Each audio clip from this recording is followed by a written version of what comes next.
Jadi zona nyaman kita tinggalkan, kita masuk ke zona tidak aman, tapi zona tidak aman itu memberikan kita banyak peluang. Pikiran terbuka. Betul. Jadi setelah saya keluar dari situ, alhamdulillah Tuhan kasih jalan dan banyak importir yang support saya barang. Waktu saya menekuni bidang saya yang sekarang, saya bekerja di perusahaan ya tepatnya itu di Tanah Abang ya. Itu baik belajar saya di situ. Iya. Berapa tahun itu bang Saya di sana 7 tahun kurang lebih. Lama juga ini. Iya, soalnya pas saya keluar dari sekolah, lalu saya dimasukkan sama ada saudara ke suatu perusahaan. Ya perusahaan itu di bidang garment ya, di sejenis pakaian dalam, pakaian buat baby. Jadi pas saya di situ, saya mulai mengikuti alur, ya banyak sekali pengalaman yang saya dapat dari situ. Oh jadi sekarang ini berdiri sendiri nih? Iya, kita selama 7 tahun kalau kita masih ikut sama orang lain, rasanya itu Oh iya. belajar kita belum kelar. Luar biasa. Jadi Iya, sekarang gimana nih? Banyak pesanan-pesanan? Kalau untuk sekarang ya kita alhamdulillah ya ada aja lah. Jadi kalau untuk pesanan memang bisa dibilang alhamdulillah kita lebih oke lah sama antara hasil dan kerja keras itu berimbang lah. kalau biasanya modal itu kemana aja bang? Ya kalau untuk sekarang sih saya masih di lingkup Jakarta. Soalnya memang kalau untuk lingkup luar kota jujur aja Susah ya aksesnya ya? akses yang pertama itu susah sekali. Karena yang pertama kita harus mungkin sebulan beberapa kali kita harus sana, soalnya kita harus tinjau daerah-daerah sana, kita harus tahu keadaannya dan segala tetek bengek. Ya, saya rasanya belum ada planning untuk ke situ. Soalnya di Jakarta sendiri saya masih agak repot lah begitu. Ini kan lagi nih, lagi musim pandemi gini kan. Jadi gimana tuh orderan-orderan sekarang? Jujur aja, ekonomi Indonesia sekarang itu Sulit ya? lagi turun drastis. Waktu kemarin aja di kuartal 2 ya dari kita tahun ini itu minus ekonomi Indonesia itu 5,23%. Ya itu juga udah kita kalau kuartal 3 kita minus lagi, otomatis kemungkinan kita masuk ke resesi. Wah itu udah berat lagi. Ini jualan jujur aja ya lagi turun. Iya kita terbuka aja memang. Itu kendalanya gimana mengatasinya itu? Iya, karena kita memiliki langganan yang lumayan lah ya. Jadi mungkin lebih ekstra lagi kita dalam berusaha ya. Soalnya memang kalau misal kita berdiam diri dan menunggu bola datang, wah itu kayaknya nggak bakalan mungkin. Kita harus jemput bola, nggak boleh tunggu bola. Itu kalau kita mau mengandalkan orang SMS telepon, bang pesan ini bang pesan itu bang, wah itu kayak susah. Kita harus bekerja lebih giat lagi, itu solusinya menurut saya. Mungkin banyak juga langganan-langganan yang bandel bayarnya susah. Wah kalau untuk langganan ya kita jujur aja kita nggak mau menceraikan ya. Iya benar. Soalnya memang mereka sendiri itu lagi dalam kesusahan. Karena apa? Kesusahannya itu karena memang langganan yang biasanya dari luar kota datang ke Jakarta untuk sekarang Marketnya lagi susah emang ya? iya mereka belum datang. Saya udah kita beberapa kali ke pasar juga keluhan dari langganan seperti itu. Jadi langganan yang dari luar kota itu dia nggak bisa ke Jakarta katanya. Karena pandemi itu memang membuat orang Efeknya takut banyak gitu. ya. Efeknya luar biasa. Saya juga merasakan sekali itu efeknya. Iya itu memusingkan ya. Iya benar. Iya. Enggak, gini BTW, abang ini ordernya apa aja? Untuk Macam bahan atau apa itu? kalau untuk saya sendiri sih sebenarnya karena saya sudah tidak terikat sama perusahaan, jadi saya apa aja. Apa aja dari dia? Iya. Apa aja yang aku dijual? Kemarin tahu yang lagi heboh sepeda. Iya benar. Iya, saya hajar ke sepeda. Emang sekarang lagi musimnya itu. Iya, kebetulan kemarin kita ada sebuah rekan kerja kita. Dia itu mantan sepeda udah kerja selama kurang lebih 5 atau 6 tahun. Lama Jadi juga ya. iya, kenal sama bosnya udah dekat sekali ya. Jadi pas lagi musim sepeda, teman saya ngobrol, bro, gimana kalau kita manfaatin momen ini? Kebetulan sepeda lagi rame, kita main sepeda aja yuk. Wah, udah deh. Kita udah ada peluang, ada bosnya, langsung sepeda. Kita nggak pakai pihak keberapa lagi ya. Kita langsung ke bosnya datang, dan di situ ya alhamdulillah. Kenalan yang banyak gitu ya jadinya kan. Dalam beberapa minggu ini, beberapa unit alhamdulillah sudah terjual. Jenis apa aja nih? Wah, kalau untuk jenis sepeda kita yang paling laku banyak. Wah, kalau yang paling laku itu yang sepeda lipat. Itu udahlah. ini sih minimalis ya. Ya, gampang kan, Jakarta kan sempit-sempit gitu kan. Betul. Yang pertama apa? Karena mereka kalau sepeda lipat itu bisa dibawa kemana-mana. Iya. Dimasukin ke mobil, ini juga gampang. Itu simpel kalau sepeda. Jadi kalau misalkan untuk yang sepeda lipat kayak kacang goreng lah.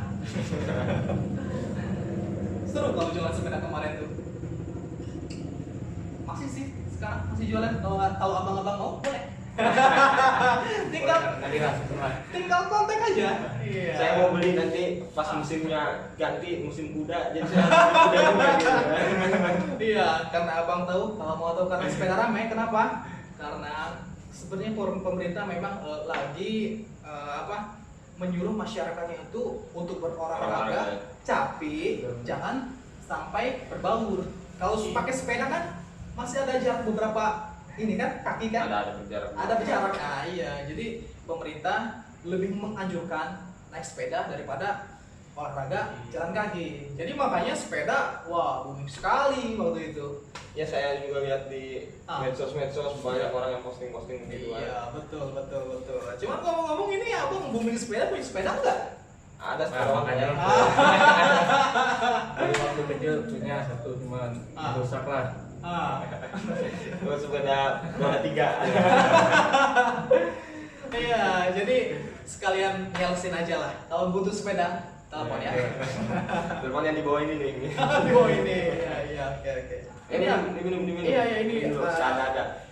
Makasih. Ini saya udah dikasih minuman yang luar biasa ya.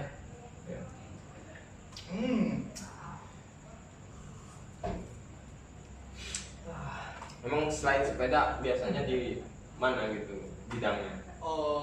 Bidang utama saya itu di underwear itu. Antara pakaian ini wanita gitu ya? Antara wanita, laki-laki, pakaian baby, dan kerudung pun saya ada. Iya, saya pun ada ini ya. Maksudnya kita ada sebuah importir kerudung. Jadi kemarin ada ngobrol sama saya dan dia ada kasih saya ini barang langsung dari importir, bukan dari beberapa orang lagi. Jadi sebenarnya saya juga jual kerudung juga sih. Pokoknya segala yang bisa dijual Jadi saya bisa jual. disebut ini ya, palu gak ada gitu. Palu betul gak ada gitu. Mungkin bisa dibilang seperti Luar itu. biasa. Iya. Jadi Kalau boleh tahu ini umur abang ini berapa sekarang?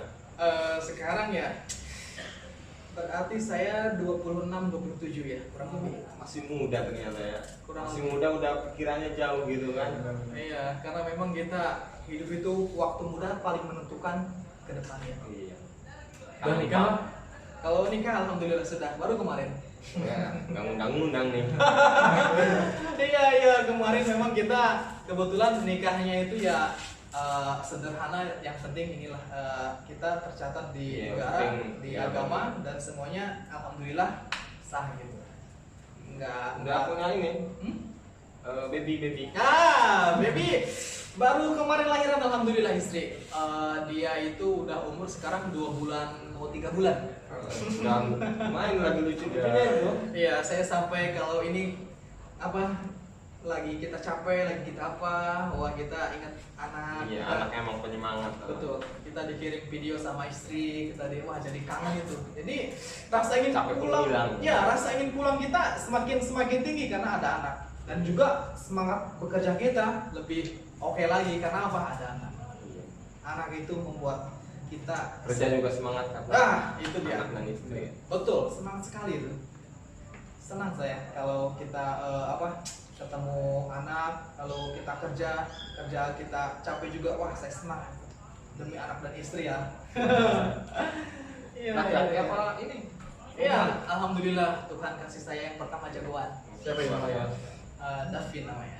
Nah, Iya. bagus. Muhammad Davin Ibrahim. Soalnya memang kalau misalkan kita bekerja, kalau bukan untuk keluarga, untuk siapa lagi? Iya. Benar. Gak ada tujuan hidup ya kan. Gak ada. Kayak ini kan jomblo kan susah. Kamu masih jomblo? Alhamdulillah. Niatnya sih ini iseng-iseng jadi jomblo. Aduh. Tahunya keterusan kan. Dari iseng-iseng jadi keterusan. Iya. Wah, itu- Sabar dulu. Ya itu sebenarnya ngeri juga tuh. Gak bahaya. Takutnya ini jomblonya dipermalin jadi awet kan. jangan sampai. Kalau saya boleh bercerita, berkeluarga itu indah, senang. Tuh makanya cepetan. Bisa Jangan dua-duanya aja lah. Iya. Saya cepet. Jangan terlalu banyak. Mungkin dia terlalu banyak memilih gitu. Nah itu Iya. salah satu faktor yang membuat kita susah jodoh itu. Gitu satu. Kita banyak memilih. Yang terlalu banyak memilih. Saya kira udah punya istri anak juga, soalnya ada kumis ada jenggot gitu kan. Iya. Itu variasi doang. Oh variasi. Iya. Ada aja ya. Ngomong istri di mana di sini? Di Jakarta. Istri kebetulan di kampung ya, soalnya iya di sini kita lagi ada pandemi. Kayaknya Iya, kalau benar. dibawa ke Jakarta itu Khawatir ya? Khawatir Khawatir. kita, ngeri juga. Jaga-jaga gitu kan. Betul, kita ada anak kecil itu takutlah saya kalau bawa ke Jakarta. Jadi mungkin mending di kampung dulu dia. Kalau di kampung kan yang seenggaknya ada orang tuanya atau orang tua saya yang kalau ada apa-apa bisa bantu. Darahnya segar juga. Udaranya bagus dan pergaulannya juga Iya. bagus. Pergaulannya juga bagus di kampung. Beda sama di sini. Ini mah ya gimana gitu. Iya, aja. kita jangan menjelekkan dimanapun berada. Iya. Yang penting kita segera tahu Iya. dan kita belajar dari situ. Karena lingkungan kan yang menentukan juga. Betul. Dari kecil anak lingkungannya seperti apa dan nanti besar dia terdidik maka seperti itu. Jadi gimana nih biar anak muda bisa Hmm. menyontoh abang itu caranya bisa mandiri. Jadi begini aja ya, dalam hidup itu dan dalam dunia kerja itu sebenarnya bukan hanya sekedar lulusan apa, ijazahnya apa dan segala macam Iya. pengit ya. Itu sebenarnya kemauan dari diri orang itu sendiri. Jadi walaupun orang itu tidak bersekolah, sekolah minim pendidikan lah ya, Iya. kalau semangat kerjanya tinggi Insya Allah. dan juga kalau dia punya jujur, bekerja keras, Tekadnya kuat. yang ya seperti itu orang yang bakal dibutuhkan sama orang lain dan bakal orang itu ya insya Allah ya pasti hidupnya nggak terlalu susah. Beda Bukan sama jalannya kerjanya. iya beda sama orang yang gue punya ijazah nih, cuman gue mau kerja di toko situ nggak mau lah, nanti diledekin lagi masa ijazah sarjana saya mau kerja di toko nanti Jadi aja lah. jangan gengsi ya. gitu. Nah, biasanya orang yang punya ijazah itu gengsinya lebih tinggi daripada orang yang nggak sekolah. Karena apa? Yaitu faktor lingkungan yang mungkin dan juga yang kedua si orang itu milih-milih. Wah, saya mau kerja di sini di sini gajinya gede, di sini. Kalau misalkan kita selalu seperti itu, ya udah sampai kapan kita mau seperti itu? Kalau misalkan kita nggak diterima-terima, terus kesempatan misalkan dari yang di sana di toko apa ada, walaupun bukan di toko, walaupun jadi apa kayak walaupun gajinya kecil kita selalu tolak, ya udah kita nggak dapat pengalaman dan kita nggak dapat rezeki, kita diem aja di sini ya itu. Jadi ini ya lakuin apa-apa itu dengan sepenuh hati biar semuanya itu terasa ringan ya kan. Betul. Jangan lakuin apa-apa itu dengan setengah hati, semuanya itu akan terasa berat nantinya. Ya, berat.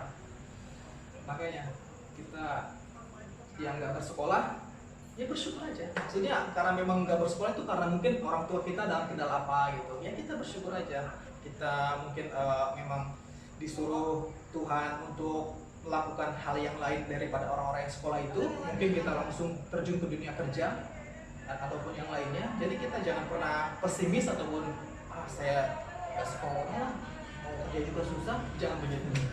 Tuhan Jadi, sudah intinya harus terus berikhtiar. betul, Tuhan sudah tentukan takdir manusianya. Nggak ini maksudnya nggak susah-susah terus, nggak bagus-bagus terus, pasti ada naik Depan itu kayak roda gitu kan. Ah, Kadang di iya. atas, kadang di bawah. Betul, betul, betul. Ya, kita berdoa aja semoga kehidupan kita baik-baik saja. Amin. Ya. Ngomong-ngomong abang ini udah berkeluarga juga? Oh, udah, saya Gimana udah punya anak? alhamdulillah punya anak satu. Alhamdulillah. Kalau sampai belum keluarga saya bisa kaget kira-kira. Manusia gitu. kaget. Iya. Alhamdulillah satu. Iya. Semangat ya. Tinggal abang ini aja berarti ya. Iya. Jomblo menaun. Jangan. Semoga ya saya doakan semoga tahun depan ada juga. Amin. Bagi yang mau daftar silakan. Ganteng begini kan kayak Ronaldo Stockholm gitu. Wah, sekalian promosi ya. Iya. Ya bang di Jakarta tinggal di mana jadi?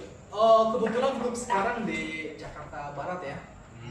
Soalnya memang kebetulan ada keluarga juga di sana. Oh. Jadi kita bareng di sana supaya kalau misalkan ada keluarga itu enaknya kalau kita lagi ada susah sedikit ya mungkin kita bisa bantu. Iya. Kalau enak ya kalau ngumpul-ngumpul. gitu Betul. kan. Seru kalau kita ngumpul sama keluarga itu. Senang aja gitu dalam hati. Ini saya minum lagi bang. Minum, Iya, silakan. kayaknya saya haus nih pengen ngomong. Kopi ada nih. Iya.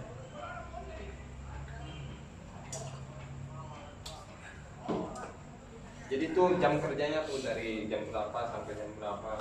Iya, ini karena saya itu seorang sales ya, seorang sales freelance. Jadi kalau sales freelance itu kita nggak terikat waktu ya, Nih bebas ya. bebas. Kita mau kerja jam berapa ya terserah. Yang penting kita bertanggung jawab dengan pekerjaan kita. Iya. Jangan sampai karena kita freelance, karena kita yang mengatur waktu, kita malas-malasan. Jangan. Itu yang ada. Tanggung jawab nih. Iya. Kalau kita malas-malasan yang nggak ada, yang nggak Jadi dapat udah duit. berapa tahun bang hidup di Jakarta? Hidup di Jakarta itu kurang lebih ada 9 tahun. Jadi Lama pas juga. 7 tahun saya keluar itu 2018 ya. 2018 itu saya keluar dari perusahaan dulu saya bekerja dan saya mencoba untuk mencari pengalaman baru yaitu Iya. berdiri sendiri ya. Jadi 2018, 19 2019 sama 2020. Iya, jadi udah 2 tahun ini. 2 tahun berjalan ya. Iya, Itu ini apa alasannya bisa keluar begitu kan akhirnya? Iya, betul ini pertanyaan yang saya suka ini. Sendiri, kan? Iya. Jadi begini. Saya waktu itu bersama teman saya. Waktu itu saya masih bekerja di perusahaan itu ya. Iya. Dalam suatu waktu itu bos saya menyuruh saya dan teman saya itu membereskan sebuah ruangan di lantai atas yang mau dipakai untuk isi barang kalau tidak salah ya. Dan di ruangan atas itu pas saya ke sana dan teman saya itu ada beberapa buku, nggak tahu buku siapa ya ada di situ. Jadi pas saya lihat di situ ada bukunya itu Rich Dad Poor Dad. Apa tuh artinya? Itu menceritakan tentang ayah kaya dan ayah miskin. Itu karangan Robert Kiyosaki. Itu saya ingat sekali itu. Lalu saya buka dan setelah saya buka beberapa halaman sedikit-sedikit saya baca, rasanya itu saya penasaran. Hasrat hati saya itu sepertinya ingin sekali saya baca buku itu. Saya terpancing ingin membaca buku itu dan rekan saya pun menemukan buku. Cuman bukunya buku gambar. Jadi begini. Waktu beres semua selesai, saya bereskan dengan teman saya. Saya pisahkan buku itu dan teman saya pun pisahkan buku gambar itu. Lalu pas kami selesai dan kami ketemu dengan kepala kerja kami, lalu saya bilang, Pak, ini saya ada lihat buku ini di situ Pak. ini mungkin kalau boleh saya mau pinjam beberapa ini Pak, mau pinjam dulu Pak. Sepertinya saya berminat untuk membaca-bacanya. Ya udah, gak apa-apa. Kayaknya nggak kepake juga, kamu bawa aja, kata bos, kata kepala gudang. Iya. Jadi waktu itu saya pulang bawa buku yang saya penasaran itu, dan teman saya pulang dengan buku gambar itu. Nah dari situ, wah, Robert Kiyosaki membuat pikiran saya, wah, ini sangat-sangat apa ya, menurut saya itu mungkin ilham dari Tuhan kepada saya melalui buku itu. Jadi kata-kata apa gitu yang bisa bikin berubah seperti itu? Jadi ya salah satu yaitu kalau kita terus seumur hidup kita jadi karyawan dan tidak ingin mencoba sesuatu yang baru, maka kita hanya akan jadi karyawan saja. Ada benernya juga. Iya. Hidup kita kalau dihabiskan untuk menjadi karyawan, warna hidup itu Mengalir gitu aja. enggak hidup warnanya gitu. Jadi warnanya itu kalau putih ya putih aja, hitam aja. Beda hal kalau kita dari zona nyaman kita. Dulu saya di pekerjaan jujur aja ya, saya dikasih tempat tinggal, saya dikasih kendaraan, dan saya dikasih asuransi. Ya mungkin bisa dibilang saya sudah aman dan nyaman di situ. Iya, karena saya memutuskan untuk ini karena saya terpengaruh sama Robert Kiyosaki. Dari kata-katanya dan dari bagaimana cara dia menyampaikan lewat buku itu kepada saya. Wah, itu membuat saya terbuka hati saya. Dan memang Robert Kiyosaki itu benar. Kalau mungkin saya masih di perusahaan itu, mungkin saya masih di sana gitu, masih seperti itu gitu. Jadi gini kayaknya, sekecil apapun usahanya, Anda tetap bosnya kan. Nah, itu salah satunya. Patut dicontoh guys. Iya. Dan juga kalau boleh cerita, itu teman saya yang bawa buku gambar. Dia otaknya pintar juga. Dia itu rangkai gambar-gambar itu, dan setelah dirangkai, pokoknya jadi sebuah kayak apa ya? Itu seni. Buat hadiah buat pacarnya. Saya ingat. Aduh, saya penasaran. Kenapa bawa buku ini? Ini kan buku gambar buat anak-anak. Kamu belum tahu lah ya. Jadi pas saya beberapa hari lihat dia ini berkecimpung dengan buku gambarnya itu, wah, rupanya dia menjadikannya buku gambar itu sebuah karya seni. Dan karya seni itu rupanya buat pacarnya yang mau ulang tahun. Wah, iya, oke, saya di situ. Oh, begitu. Oke, yuk, pintar. Dan setelah beberapa, kalau boleh saya kasih tahu, setelah beberapa ini saya keluar itu, saya hendak keluar ya. Apa nggak ngerasa takut gitu? Takut misalkan buka sendiri, nggak ada yang beli gitu kan? Iya. Nggak ada orderan. Jujur aja, rasa takut itu tinggi sekali. Yang penting yakin ya. Yang penting yakin. Tapi memang saya nggak bohong, itu tinggi sekali. Jadi kebetulan saya dipertemukan dengan seorang partner yang sejiwa dengan saya. Iya. Dan pemikiran dengan saya. Jadi ya saya tidak serta-merta keluar. Saya pun pasti berdoa kepada Tuhan, semoga dikasih petunjuk yang Jadi terbaik. udah ada planning sebelumnya. Iya. Jadi pas kebetulan saya mau keluar itu, jadi begini. Saya dulu sudah ditawari barang oleh importir langganan saya untuk menjualkan barangnya. Cuman saya menolak. Karena apa? Saya bekerja di perusahaan itu. Tanggung jawab gitu ya. Jadi saya nggak mungkin diorderin barang orang lain gitu. Jadi saya hanya mengorderkan barang-barang dari perusahaan saya, dan saya tidak mau dari orang lain. Nah, dan setelah dipikir-pikir dan saya setelah mau ngobrol dengan rekan kerja saya yang sekarang, kayaknya kalau kita tidak mencoba, kita akan tetap di sini aja dan begini saja. Nah, dari itu ada keinginan hati, wah, bagaimana kalau kita untuk mencoba sesuatu yang baru supaya hidup kita ada warnanya.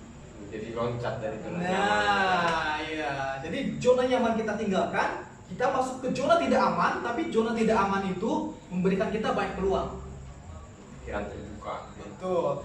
Jadi setelah saya keluar dari situ, alhamdulillah Tuhan kasih jalan dan banyak importir yang support saya barang.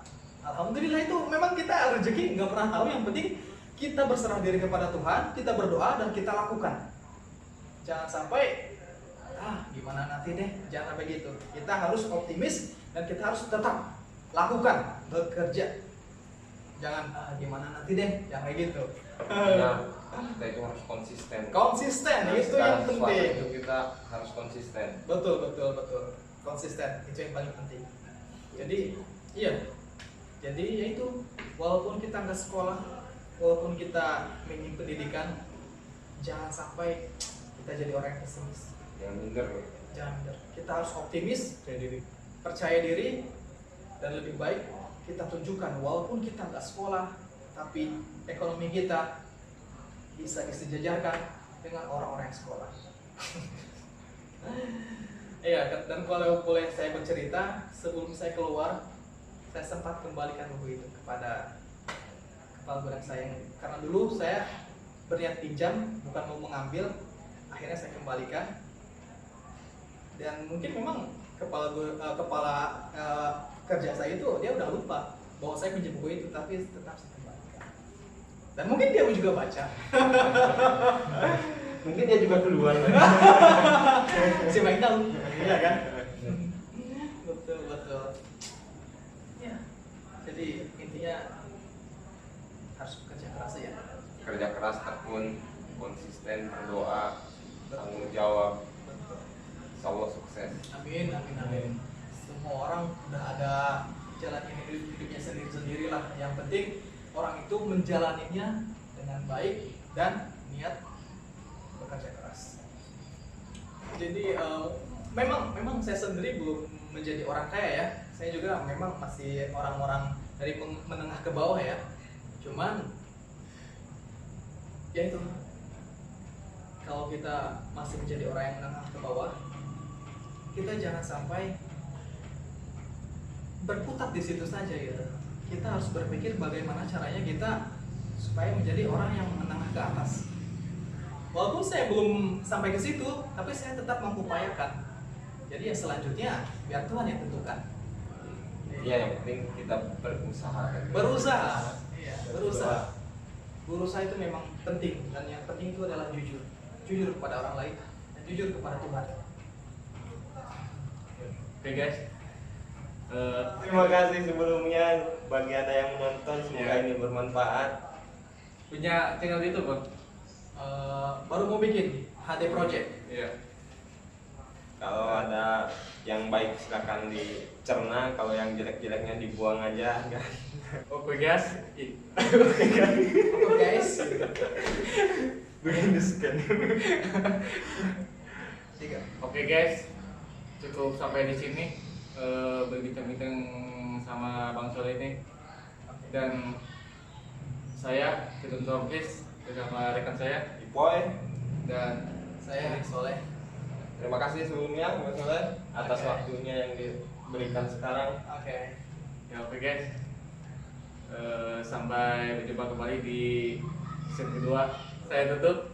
Wassalamualaikum warahmatullahi wabarakatuh. Goblok.